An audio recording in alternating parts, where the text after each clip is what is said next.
Good afternoon, ladies and gentlemen. It's wonderful to have you with us today. My name is John Allen, and I'm the president of the Brookings Institution. It's a pleasure to welcome you to this event, Resilience and Risk in the U.S. Foreign Service. We are proud to be hosting this event today alongside the American Academy of Diplomacy. Their new report, entitled Changing the Risk Paradigm for U.S. Diplomats, is a relevant and pertinent work, especially as the new Secretary of State, Tony Blinken, begins his tenure at Foggy Bottom. Indeed, as the Biden administration seeks to usher in a new era of American leadership, U.S. foreign policy, and global engagement, now is in fact the perfect time to reconsider the posture of our frontline diplomats in engaging directly with the communities in which they are deployed. I'll speak to this more in our panel, but for now, I'll simply reiterate that it's a very important discussion we're having today. And now, before I turn the floor over to him for his remarks and to moderate the panel, I'd like to introduce Ambassador Ronald E. Newman, the president of the American Academy of Diplomacy, who will be moderating today's discussion. Now, prior to his tenure as the president, Ambassador Newman had a long and distinguished career on behalf of America as a career Foreign Service officer, a senior Foreign Service officer, in fact. Formerly a Deputy Assistant Secretary of State, Ambassador Newman also has served 3 times as an ambassador to Algeria, to Bahrain, and Afghanistan. It's worth noting that in the whole long history of the American Foreign Service, only 3 father and son teams have served at the same diplomatic post. And in fact, Ambassador Newman and his father were both ambassadors in Kabul in Afghanistan. And I was very fortunate, before I took command of the war in Afghanistan in 2011, to meet him for the first time. He gave me very valuable advice on how to operate in that very complex environment. Ambassador Newman's also an accomplished author. He's written 2 memoirs, the first entitled 3 Embassies, 4 Wars, and the second entitled The Other War, Winning and Losing in Afghanistan. And you also may not know this, but he's also a former U.S. Army infantry officer who served in Vietnam, and for his courage there was presented the Bronze Star Medal, the Army Commendation Medal, and very importantly, the Combat Infantryman's Badge, which on American battlefields really talks to courage in battle. So Ambassador Newman, Ron, it is great to have you with us. It's an honor to welcome you to Brookings. And I want to thank you for your many years of service, as well as those of the other panelists who you'll introduce very shortly. Before I begin, a brief reminder that we're live and we're very much on the record. And should viewers like to submit questions, they're welcome to send them along to events@brookings.edu. That's events@brookings.edu. And with that, let me pass the floor over to my good friend, Ambassador Ronald Newman. Ambassador, the floor is yours, sir. Well, John, thank you for that extremely warm and perhaps flattering introduction, which I appreciate it nonetheless. It's a great pleasure to partner with you and with Brookings. I remember visiting you in Afghanistan as well, but it's nice to be here. And I want to give some thanks, by the way, to a number of people who are not going to be on the screen, and my team, Destiny Clements, Marie Rosales, and on your team, Adriana Pita and Corey, Emily, and Anna, all of whom have helped put this together and make us look good. And I appreciate all their help. I thought I should just say a word or two about the American Academy of Diplomacy, which is not necessarily a household word. Although it's been around for some 34, going on 35 years, formed by people like Henry Kissinger and George Kennan, names to counter with. It's an organization of former practitioners at the senior level, people who have actually made diplomacy work or tried to make it work. It's a nonpartisan, non-governmental organization. It's dedicated to strengthening American diplomacy. And we do that through studies, through public programs, also through 2 podcasts we have, The General and the Ambassador, American Diplomat, both of which can be found on our website. So one of our studies, and I think one of the most important ones we've done, is the one we're looking at today. And it basically starts from the proposition that when you look at what diplomats have to do, which is to influence people, to get people to do things our way, to tell our own government what is working, what's not working. All of this requires extensive contact work with people, and that cannot all be done electronically or behind the walls of a sheltered embassy. And as things have moved over recent days, years, it is getting harder to carry out that function. And that led us to this project with some really excellent people who've all been out where the real work is done, and a recognition that diplomacy has to be done ultimately by diplomats, that it cannot be subcontracted to the military, which has its own full-time job to do. That's true of intelligence officers as well. It's true for various reasons to academics and journalists. So diplomats have to get out. They're not soldiers, but risk does come with the work of diplomacy in the current world. And the need is now to balance risk and national purpose, and not to be so tilted that one is lost to the other. So we believe that change is needed. It's needed in practice, in culture, and in legislation. And that's what this report is about. So now I'd like to tell you who we've got on the panel here. First of all, Greg Starr, a former Assistant Secretary for Diplomatic Security, a long career in diplomatic security, also went off to the UN and worked on their diplomatic security. Ann Patterson, a friend for many years, who has been ambassador in Colombia and in Egypt and in Pakistan, and assistant secretary for INL, which we subtitled Drugs and Thugs, but it's really about criminals and drug suppression and all of our relations with law enforcement. And Alonzo Fulgham.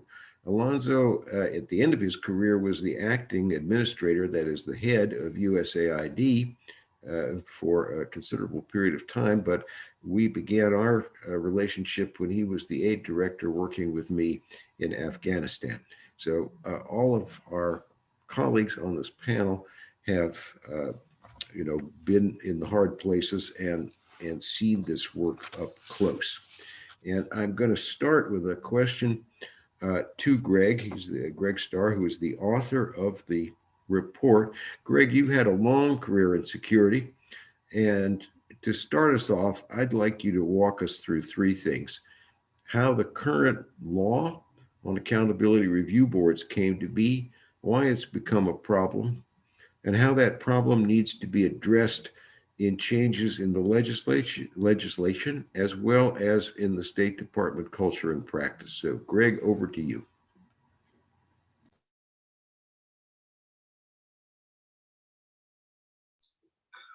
Thank you, Ron. It's been a pleasure working on this project. It took, quite frankly, leaving the Foreign Service and being able to look back and reflect on some of the things that I've heard over the years from Foreign Service officers. And the idea that the department was becoming too risk adverse at our high threat posts is not a new idea. Many of us have heard this, particularly over the last 20 years, as we asked the Foreign Service to stand up and man very difficult positions and posts in Afghanistan, in Iraq, in Yemen, in Somalia, and all sorts of different places.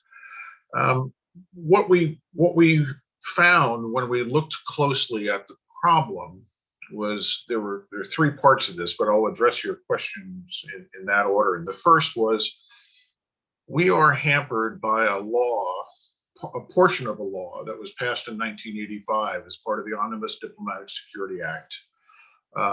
This act came about after Bobby Inman's panel looked at security issues facing the Department of State going forward, after things like the takeover in Tehran, the bombings of our embassy twice in Lebanon, and building a U.S. embassy in Moscow that, unfortunately, the first time was riddled with listening devices. Part of the Omnibus Diplomatic and Security Act mandated something called the Accountability Review Board. And it mandated, in the event of any serious security incident that occurred at a Foreign Service post overseas, one of our posts, either an embassy or a consulate or to our people, that took somebody's life or ended up in serious injuries or caused substantial damage. Essentially, it said a blue ribbon panel, an accountability review board must be established. It must look at the incident. It must put together a report on what happened. But in a sense, just by its name, the Accountability Review Board, what it was really doing was saying, well, find somebody to blame.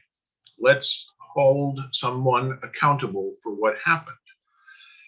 And perhaps in 1985, when this was first passed, this was necessary. I happen to believe, and I think many of us in the Foreign Service know, that back in the 80s, the department really was not taking security seriously enough. And we had injuries and sustained bombings that we didn't really have to. Over the years, what has happened is that this Accountability Review Board has become something of a sword of Damocles hanging over Foreign Service officers' heads, particularly at high threat missions around the world.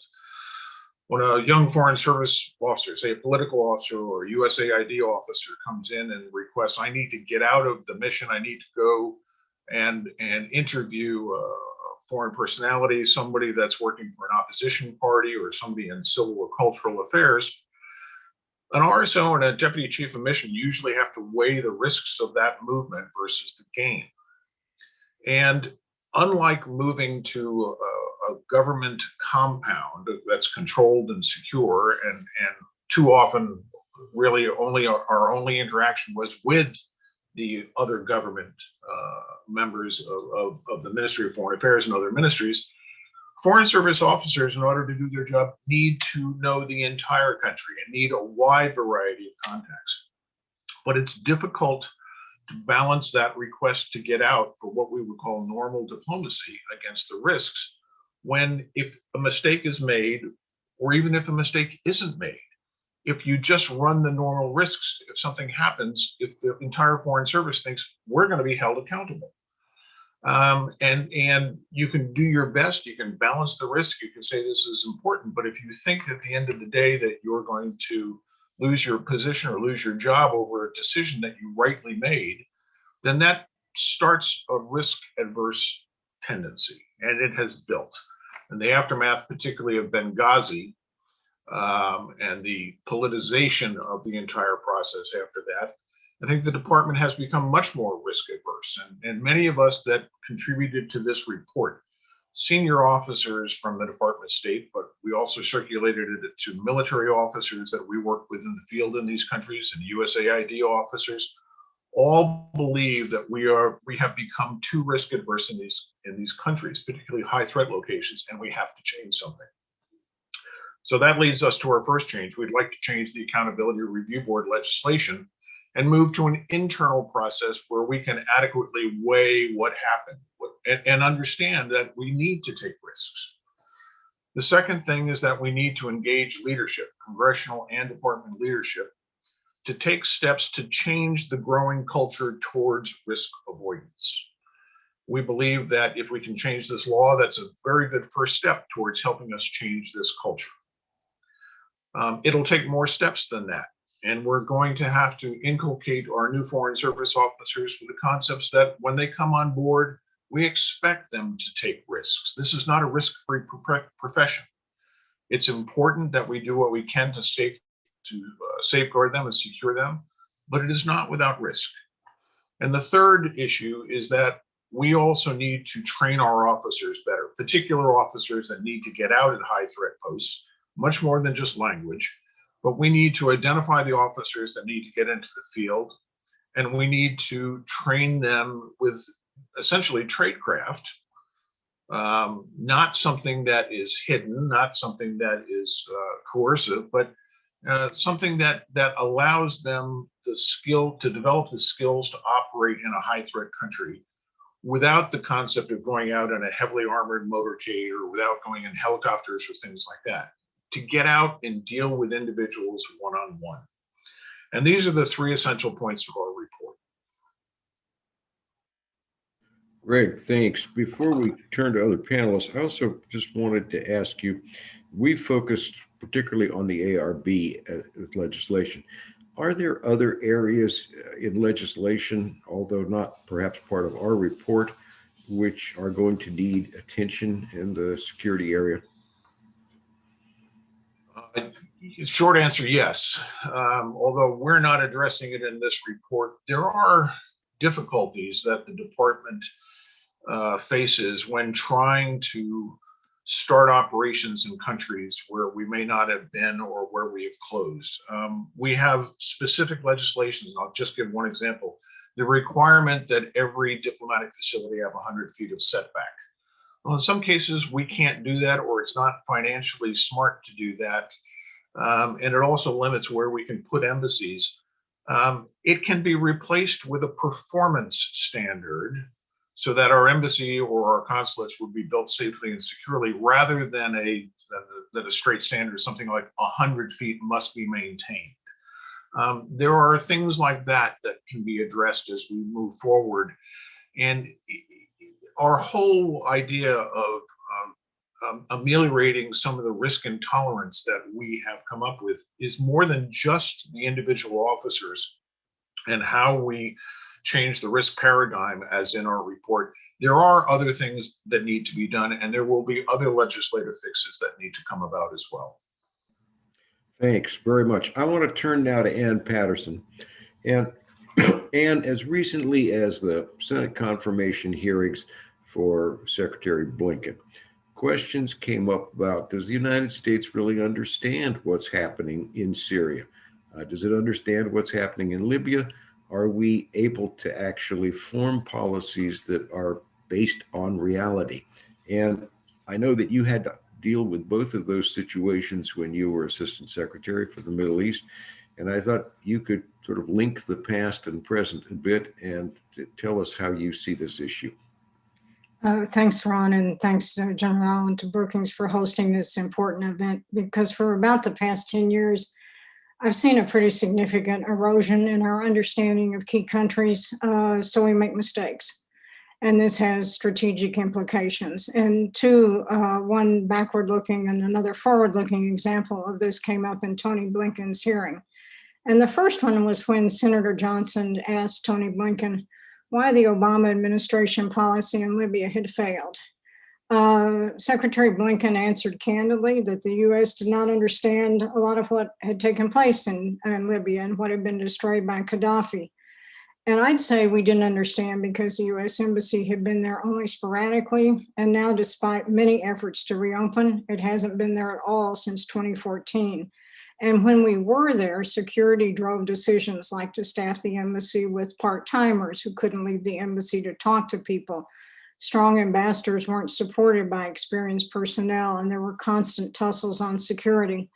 No one in Washington will sign off on the return of the embassy, and travel by the ambassador was constantly debated and rejected. And now the embassy has about 20 people in Tunis. Well, why does it matter? Because the Russians are now there on NATO's southern flank, because there's a terrorist problem in Libya. And encouragingly, there's a nascent peace process as well.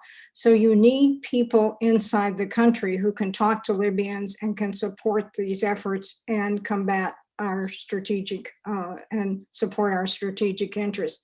The second one was also interesting. Senator Murphy asked Secretary Blinken why 18-year-old Marines were doing the work of diplomats in Kurdish-held parts of Syria, even as American generals came through the committee and told them that there was no military solution. He asked Secretary Blinken if this were a question of State Department capacity. And while I think capacity has diminished, it's not about capacity. It's about the unwillingness to deploy the right people and why we need to do that. Interestingly, General McKenzie of Central Command spoke about this eloquently a couple of weeks ago about the camp with 60,000 ISIS dependents, which was not only a humanitarian disaster, but a breeding ground for future terrorists. And he sounded frustrated when he said that the problem wasn't going to get better by ignoring it. The single Foreign Service officer in this part of the Northeast Syria for the past several years has been Bill Roebuck. He's 60 years old. He has vast experience in the Arab world. He adjudicated between Arab and Kurds. He went into these camps. He went into these prisons. And he was experienced enough to make judgments and to propose solutions. if we don't have experienced people from AID and state there, we're going to look back in 20 years when these little kids are grown, resentful, and plotting terrorist attacks against us and our allies. So what we need is experienced teams of people who have the background, and they need to train up younger people to go in these conflicting areas so we can solve these problems before they come virtually catastrophic. Academics do go into these areas, and I think our people should go into them as well. I was glad this came up with Secretary Blinken, because I'm sure that he and his team are now reassessing these issues. Thank you. And thank you. I think that really roots this discussion in reality in a way that we need. I want to turn now to General Allen, because there's another reality, and that is the cooperation of the diplomats and the military. And this has been highlighted now over most of 20 years with our provincial reconstruction teams in Iraq and Afghanistan. And so, General Allen, you've seen this issue of whether or not we need diplomats in the field and how much they need to circulate from multiple command perspectives. And I'd appreciate it if you would give your views on our audience about why this matters to the military and why this isn't just a State Department issue. And, you know, if there are specific incidents that you recall from your own career, I'd be very interested in that. Those.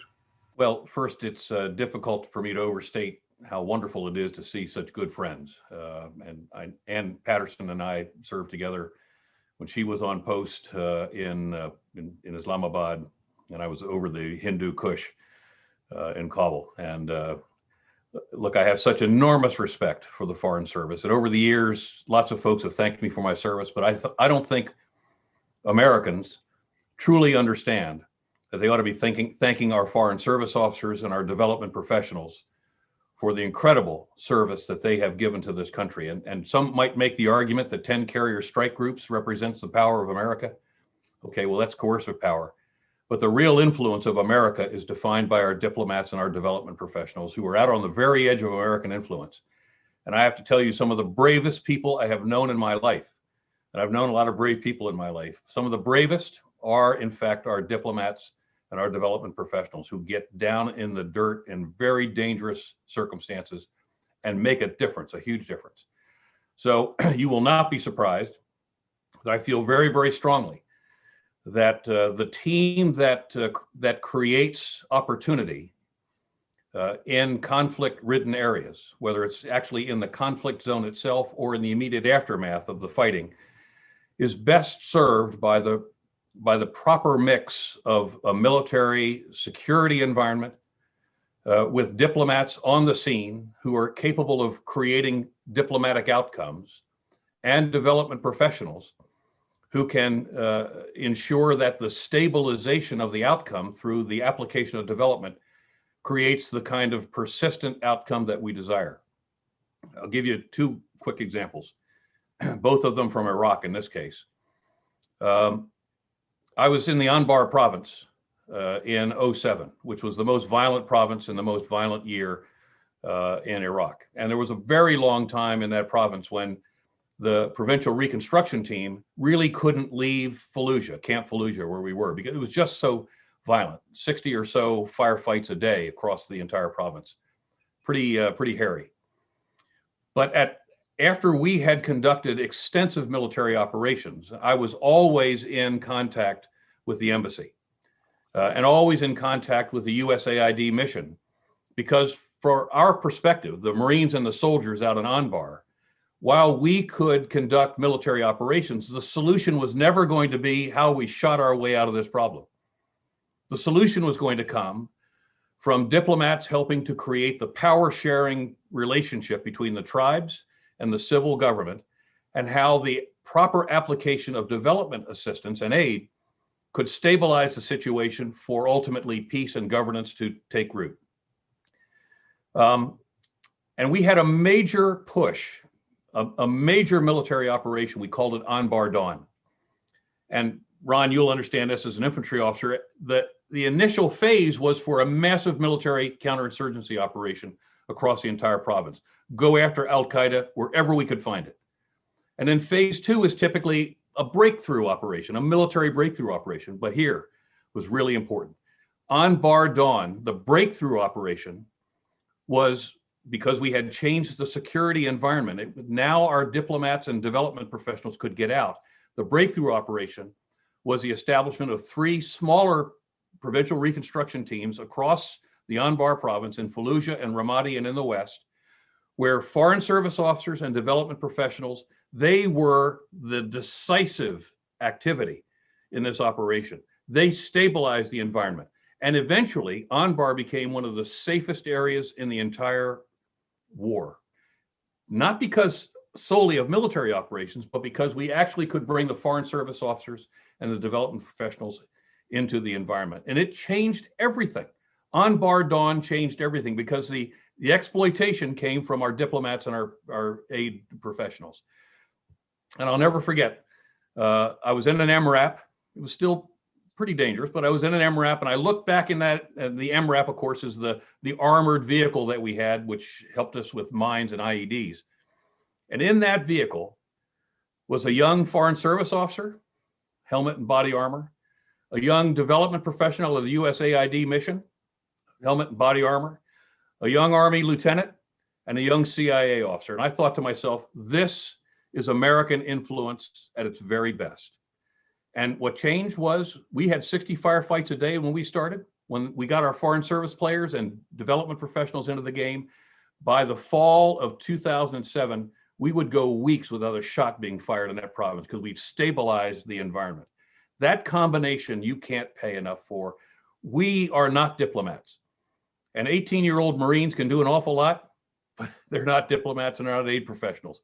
And they'll do their very best, but without that kind of backup, it's just a military solution. That doesn't get you anywhere. And the final story, very quickly, I'm sorry to go on so long, but I'm very inspired by this opportunity. We were having real problems connecting the Anbar province, which was the 1/3 of Iraq, back into the central government in Baghdad. New ambassador shows up, a fellow that many people will recognize, Ryan Crocker.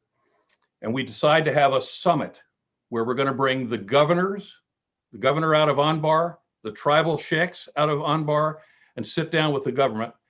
We all sat down, and Ryan began the negotiations, the brokerage of power between the province and the central government, and did it in fluent Arabic.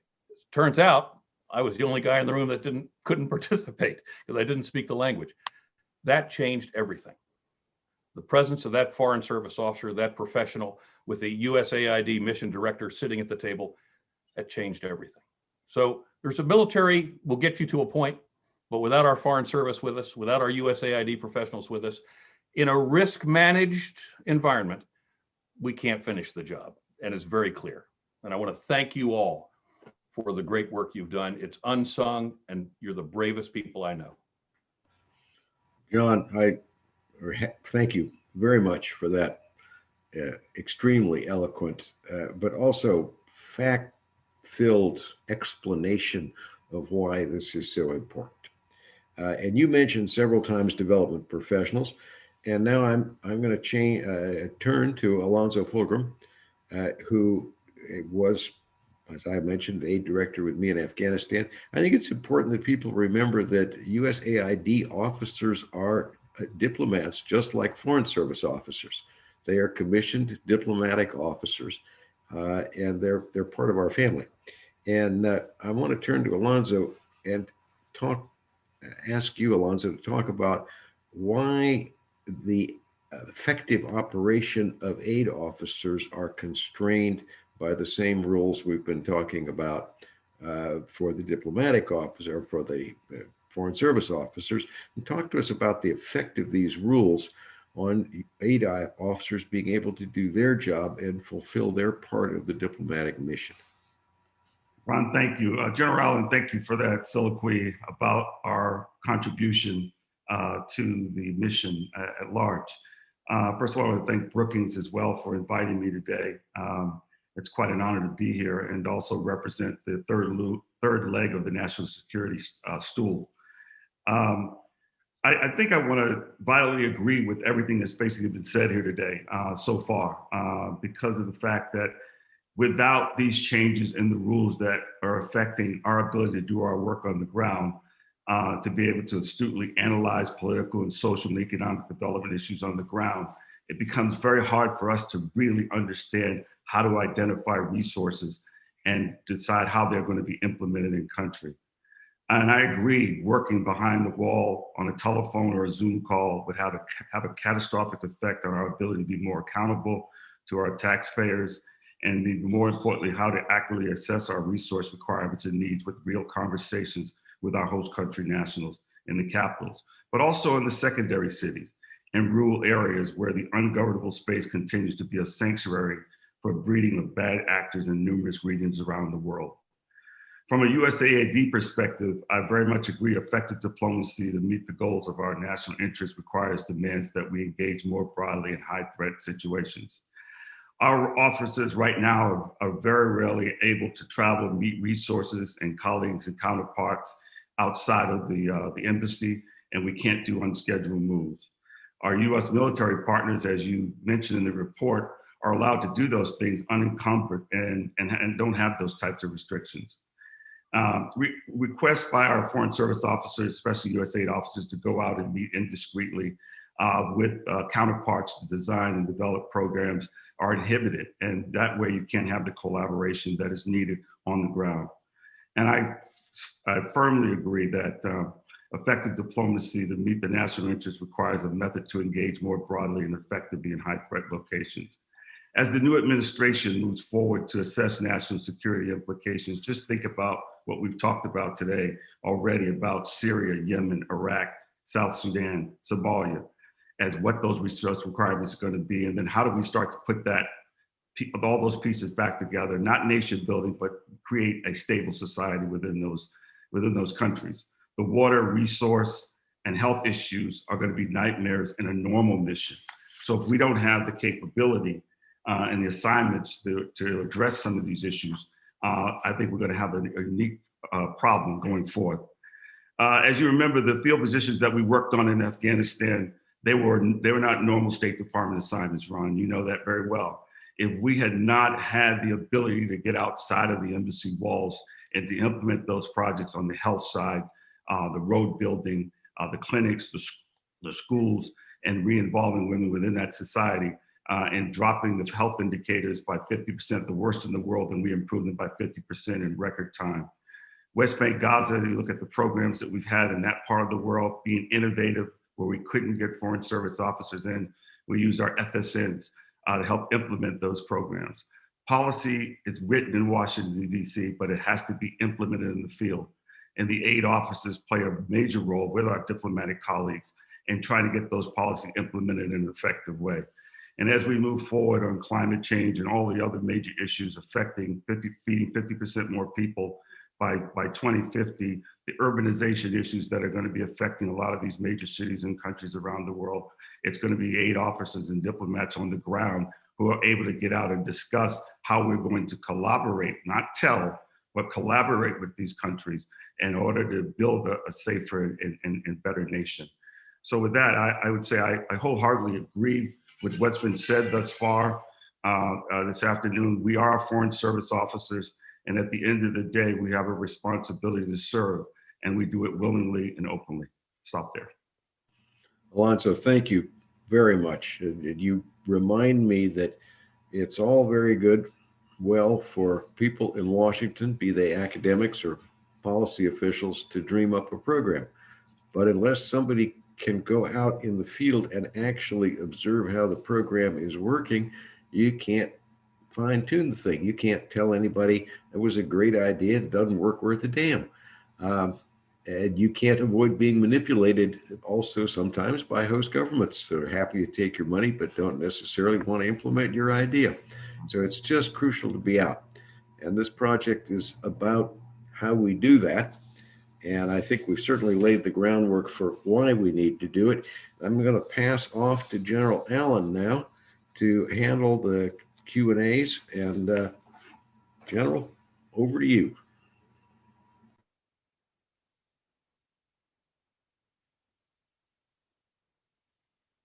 Thank you very much, Ron. And I want to thank the panel for some really terrific answers. and expressed views. I have several questions, and they're coming in. You will not be surprised to learn that. And you will also not be surprised to hear that some of them are provocative. And I think it's useful because this is not an easy conversation, and there's no single answer. When people get into the business of risk management, while much of it can be understood, it is not a precise science, and risk is what it is. It's risk. I think Greg raised some very important points in that regard. So I'll read the first question. I'd like to go to Greg first, and then ask Anne and her experience, because she has been in some pretty high risk posts for her views. And so very quickly, it's a bit of a long question, but looking back on previous incidents with respect to risk of diplomacy, we have the Beirut bombing in '83. We have the East African embassy bombings of '98. We've had other incidents, and of course, the Benghazi, terrible Benghazi tragedy in 2012. And how has the US government evolved in its assessment and tolerance of risk, recognizing that often this is a function of the administration as well? But is managing risk always cyclical in response to world events, or has the government become better at these practices to allow modern diplomacy to continue? And Greg, let me come to you first, and then we'll go to Anne. Thank you, John. The answer in my mind is unequivocally yes, we have become better at this since 1985, but particularly since the 1998 embassy bombings in Nairobi and Dar es Salaam. Congress came forth with a tremendous amount of support that helped us replace very insecure diplomatic facilities around the world. Now, this is not without controversy. Some places they're labeled as fortresses, and they may be outside the city in different places. But because we've been able to replace a lot of these insecure embassies, we run a much lower risk of losing an entire diplomatic platform, like we did in Beirut twice, and as I say, in Nairobi and Dar es Salaam. And the risks of losing the entire diplomatic platform in a car bombing or a truck bombing are tremendous unless you take steps to ameliorate that. And we have actively. Now, sometimes we don't exactly get it right. We're building fortresses in some places that perhaps we don't need them, but the world does change, and Congress has been very generous giving us the responsibility and the funds to do this. Additionally, we've added security officers, and we know how to make movements in highly secure motorcades, armored motorcades with helicopters and things like that. And much of that has resulted in almost zero casualties. I mean, we've had a few, but very few casualties given the number of places that we've been serving in and the amount of danger in many of these places. What has really suffered, though, is the more normal contact that Foreign Service officers, diplomats from the Department of State and USaid, foreign agricultural officers and others, the day-to-day contact that they need, as Anne and Alonzo talked about, with a wider variety of people than just their host country counterparts. This is more difficult. This is one of the things that we're trying to address in this report, and it will require changing the Accountability Review Board law. It will require changing a culture, and it will require different types of training. We don't want our officers to be mistaken for covert officers trying to do something. It's got to be overt. It's open source information that we're seeking, but we've got to be able to give them the tools to get out and interact with a much wider group of people than we have been at these other high threat posts. Foreign Service work is incremental. And if you stop that ability to have those meetings over time, it's almost impossible to do the job. And we can't continue to transfer the risk entirely to international organizations, INGOs, or the United Nations, or contractors, or even our FSNs. It will always require the presence of United States Foreign Service officers in the field. Greg, thanks. And there are very few people who have served as ambassador to such high risk posts. And I think history will reflect that your time on the ground in Colombia was essential to the outcome that we experienced there. You deserve an awful lot of credit for that. And I remember being with you in Islamabad during some very difficult times there. And then, of course, your time in Egypt, which has a fraught environment as well. On standing post, being an ambassador, what are your thoughts on this? Is it cyclical? Have we done the kind of due diligence at the governmental level that we need to go forward? Well, thank you so much, John. Yes, it's gotten vastly better in terms of physical security. Everything that Greg said about the physical embassies, it would be extraordinarily difficult to imagine a Saigon or a Beirut or a Tehran again. And I must give a shout out for my colleagues from diplomatic security, because they've become vastly more sophisticated and now understand that foreign service officers need to get out there and do their jobs. And my experience has been they try to facilitate this. But all the physical security in the world doesn't matter if you don't know something about your environment. It's information that keeps you safe. And the more you know about a country, the more your security officers have contacts with the police, and your political officers have contacts with politicians, and your USaid officers have, let's be honest here, contact with warlords who might protect you under certain circumstances. You're going to be a lot safer. And I've written about our experience in Egypt. And one of the reasons we were saved from what happened in other posts was that my political officers managed to reach out to the Salafi party, the most extreme branch of Islam, and negotiate with them to basically leave the embassy alone. So it's information that makes you safe. It's not just physical security. And the more information you have, the more you're able to build on that. It's a cascade effect. But yes, I think the security, the physical security has gotten vastly better. Benghazi has undermined a lot of this. People are now super, super apprehensive about the political fallout from Benghazi. So it's a question, I think, of turning back the clock in some respects. Thank you. Thank you, Ann. Alonzo, for you, this question just came in. Will the proposals to rebalance risk accountability include programmatic risk? And what's the range of good practices and technical mixes other than military escorts that could provide for acceptable risk-taking for our assistance efforts?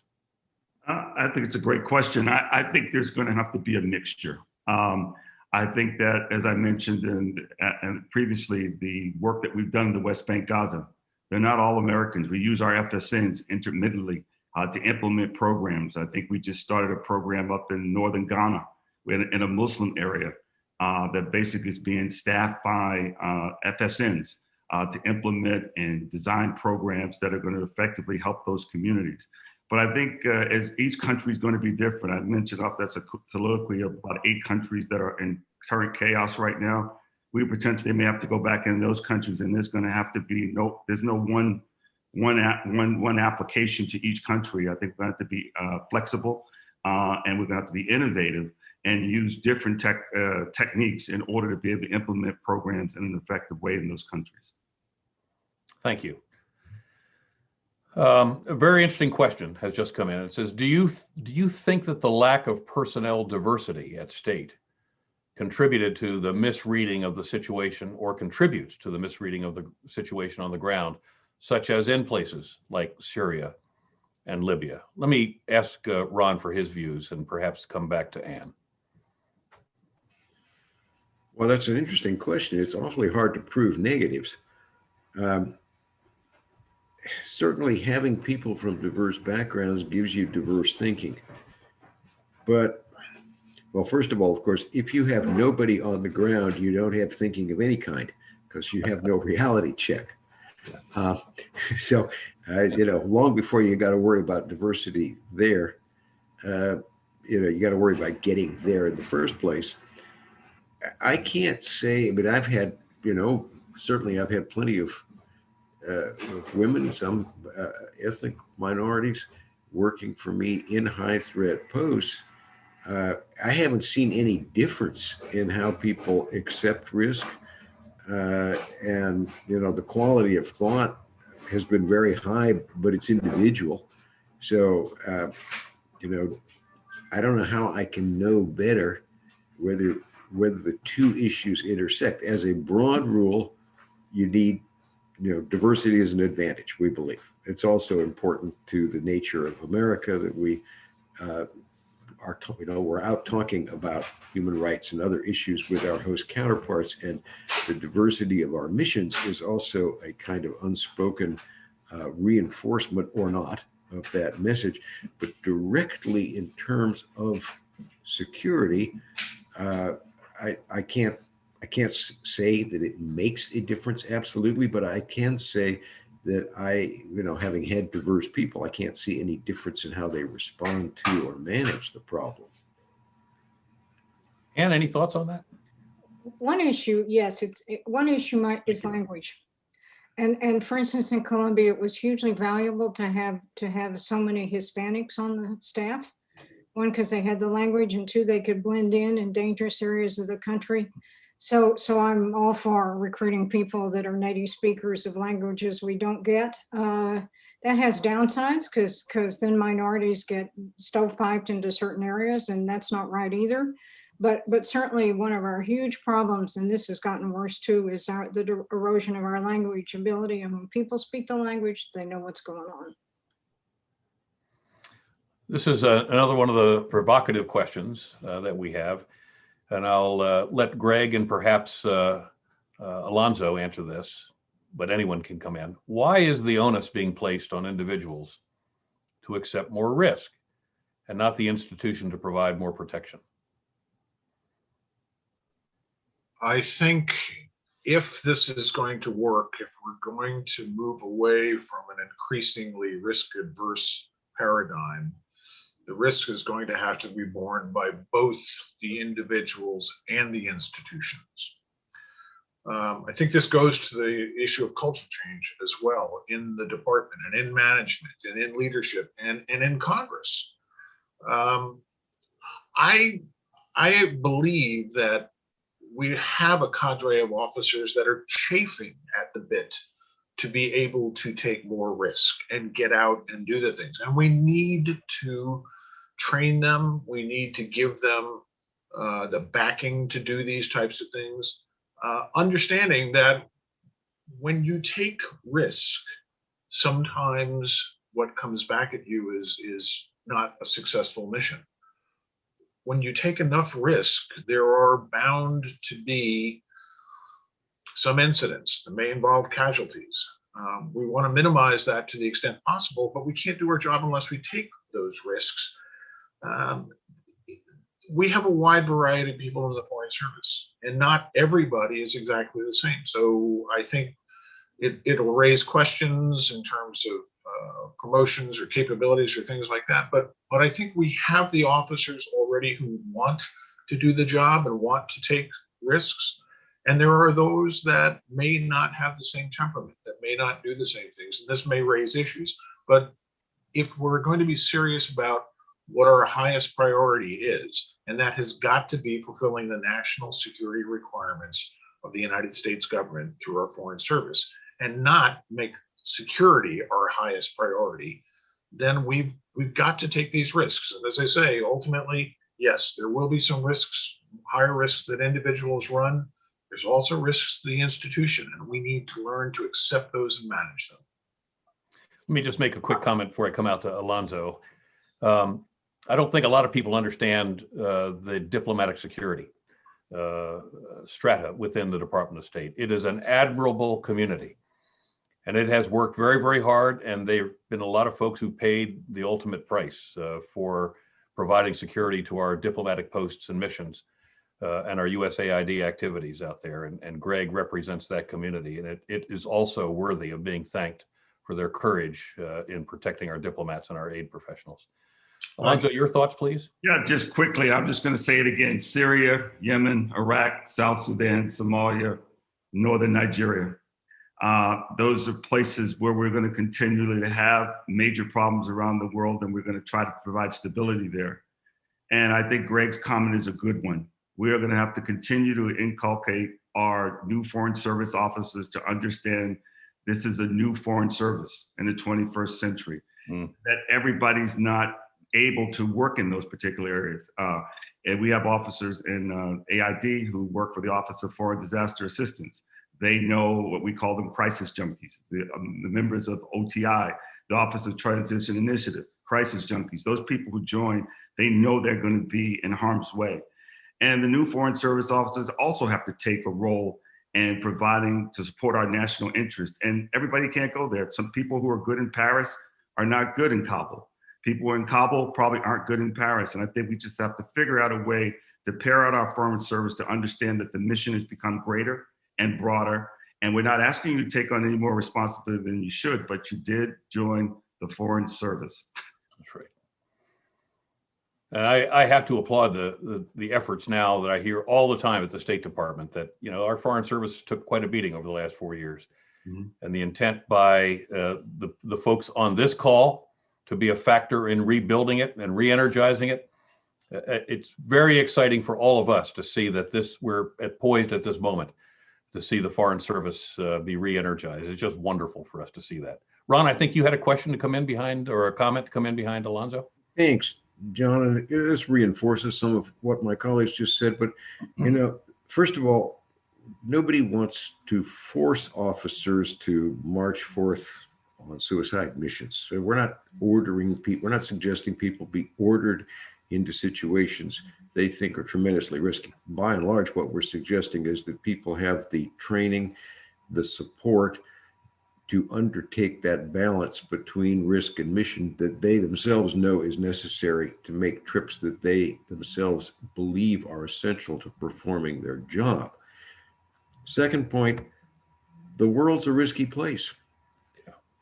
Now, just as Greg said, some people are particularly suited for some kinds of this work. Some are less suited for it, and to some extent, people can self-select in not volunteering for high-threat places. But sometimes risk comes to you.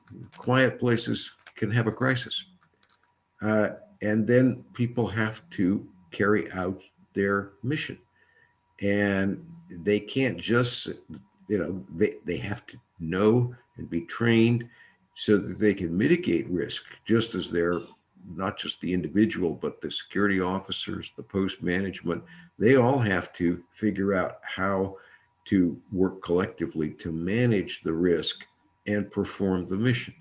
So it isn't just a matter of putting it on the officer, but if people just really don't want risk, they really need to find another profession. Well said. Let me ask the final question. I'd like all four of the panelists, if you could answer. And I'm going to ask you to think back upon the earliest moments of your career. I've been present at a couple of occasions, really honored to be present, when a U.S. ambassador comes on post. And there's a swearing in ceremony, at least at the ones I've attended.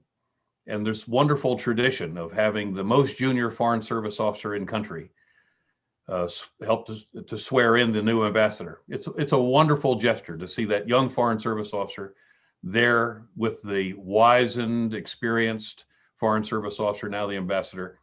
And it's so exciting to see that because it's so meaningful. And so we have this question that has come in from a graduate student at Harvard Kennedy School, who says, I'm an incoming FSO. Good on you.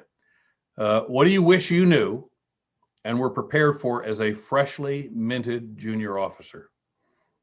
Now, for me, I can't even remember that far back, but I would ask my dear friends if you've got some thoughts for this brand new FSO, because I think there's going to be a lot of Americans in this new era where we want to reestablish ourselves in the world stage as a nation of partnership for youngsters to want to become Foreign Service officers. What are your memories on that? So let me go first to Greg, and then we'll go to Ann and Alonzo, and Ron will wrap it up with you. First, I'd say thank you, because we need people that right off the bat are willing to put their country and something bigger than themselves and take those positions on.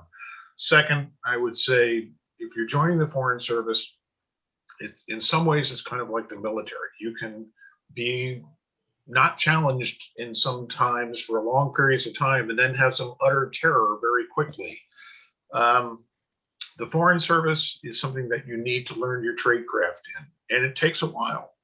But ultimately, it's going to be an incredibly rewarding career. So be patient, be smart, be wise, and be willing to step out when your name is called to do the things that we've been talking about today, serve in some dangerous places.